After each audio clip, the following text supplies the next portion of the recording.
लटीले टिपके माथि ऊ मेरो बाल्यकालदेखिको मिल्ने साथी हाम्रो मित्रता अरू सम्बन्ध भन्दा माथि हामी सहर घुम्न जान्थ्यौँ राति राति भागी भागी घरमा बुवालाई घाँटी मर्न र मार्न तयार एकअर्काको लागि सधैँ सँगै बस्थ्यौँ स्कुल पढ्दा हामी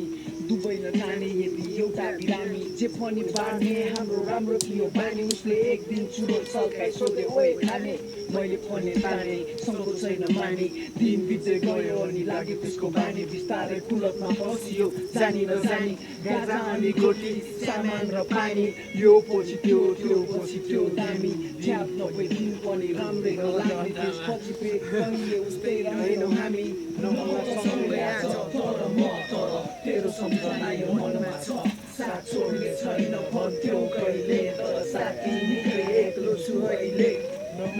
सँगै आज तर म तर तेरो सम्झना यो मनमा छ साथ छोड्ने छैन भन्थ्यौ कहिले तर साथी निकै एक्लो छु अहिले यसरी नै लागु पदार्थमा डुब्दै गयौँ गलत निर्णय खराब परिणामको शिकार भयौँ कतिलाई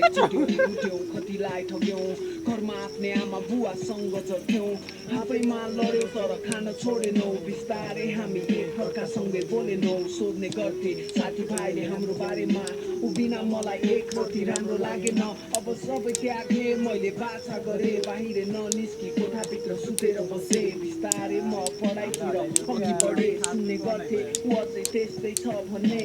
एक दिन उसको भाइ मसँग रुन लाग्यो मेरो मनमा भिन्न प्रश्नहरू उठ्न थाल्यो ऊ अघिल्लो रात अस्पतालमा बित्यो रे म माथि आकाश खस्यो म बेहोसिए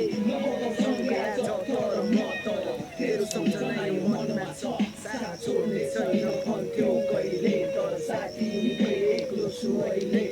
सँगै आज तर म तर तेरो सम्झना यो